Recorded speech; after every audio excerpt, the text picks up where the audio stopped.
সবাইকে আমার পক্ষ থেকে শুভেচ্ছা ও অভিনন্দন। আজকে আমরা একত্রিত হয়েছি, হয়তো এরকম আর কখনোই হতে পারবো না, কারণ আমরা সবাই ইঞ্জিনিয়ার হয়ে বের হয়ে যাচ্ছি।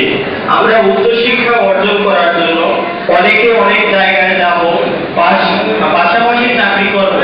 যে যেখানে থাকি আমরা সবাই যেন ভালো থাকি, সৃষ্টিকর্তার কাছে এটাই আমাদের কামনা। আমরা এখান থেকে একেবারে চলে যাচ্ছি না, মন খারাপ করার কোনো কিছুই নেই। কবির ভাষায় যেতে নাহি দিতে চায়, তবু দিতে দিতে হয়, তবু চলে যায়। আমরা সবাই ইঞ্জিনিয়ার হচ্ছি, দেশ বিদেশে যে কোনো জায়গায় আমাদের জন্য কর্মস্থান খালি রয়েছে। আজ থেকে আজ হোক বা কাল হোক ব্যবস্থা হয়ে যাবে, তাই নিজেকে দক্ষ করে গড়ে তুলতে হবে। আমরা এই কলেজে 4 বছর পড়াশোনা করেছি, বিভিন্নভাবে আমাদের শিক্ষক ম্যাডাম আমাদের সাহায্য করেছেন। তাদের হাতে যে প্র্যাকটিক্যাল নাম্বার ছিল বা অন্য নাম্বার ছিল, তারা আমাদের সব সঠিকভাবে দিয়েছে বলে আমরা ভালো রেজাল্ট করতে পারছি। আমাদের শিক্ষকের প্রতি শ্রদ্ধা থাকবে সবসময়। তারা আমাদের প্রতি, তাদেরও আমাদের প্রতি অনুরোধ, তারা আমাদের সবসময় দোয়া করে। আমাদের চেয়ারম্যান সাহেব কথা না বললেই নয়, আমাদের চেয়ারম্যান সাহেব অনেক দয়ালু ছিলেন, বিধায় আমরা ঠিকমতো পরীক্ষা দিতে পেরেছি। না হলে আমাদের বছরের লস হয়ে যেত।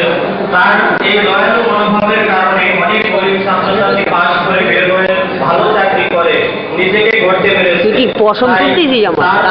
আমাদের সকলের পক্ষ থেকে অনুরোধ, আপনার এই অনুরোধ এই মহানুভবতার পরিচয় সবসময় দিবেন। এবার আমার কিছু কথা, আমি কিভাবে এখানে এসেছি। আমি গ্রামের একটি সম্ভ্রান্ত মধ্যবিত্ত পরিবারের ছেলে। আমি এসএসসি পাস করে এই কলেজে ভর্তি হই, হোস্টেলে থাকি এবং পড়াশোনা করি। তারপরে চিন্তা করলাম যে নিজেকে কম্পিউটার ইঞ্জিনিয়ার ভবিষ্যতের জন্য গড়ে তুলতে হলে আমাকে কিছু একটা করতে হবে। তো আমি সবসময় কম্পিউটার নিয়ে পড়াশোনা করছি এবং কাজ করছি, যার কারণে আমি কলেজে যে স্কিল কম্পিটিশন হয়, সেখানে আমি একটি সফটওয়্যার তৈরি করি। সেই সফটওয়্যার নিয়ে আমি প্রধানমন্ত্রী আমাদের কলেজে, তার কাছ থেকে আমি একটি সনদপত্র পাই এবং পরবর্তীতে আমার আর্থিক কিছু প্রবলেম হয় পরিবারে। তারপরে আমি একটি চাকরি খোঁজা শুরু করি এবং আমি একটা সফটওয়্যার কোম্পানিতে চাকরি পাই। সেখানে ছিল মার্কেটিং। আমার 5,000 টাকা স্যালারি ছিল।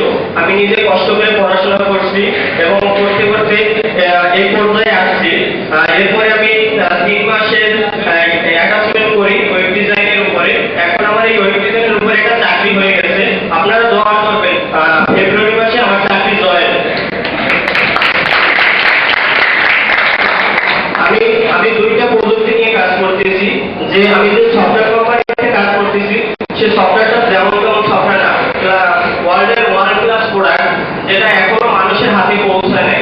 আমাদের এই সফটওয়্যারটা কম্পিউটারে দিলে সে কম্পিউটারে আর কোনোদিন কোনো ধরনের সমস্যা হবে না। 100% গ্যারান্টি দিয়ে আমরা সফটওয়্যারটা মার্কেটে ছেড়েছি এবং আমি আজকে এটা আমি কলেজে স্যারকে গিফট করবো আমাদের।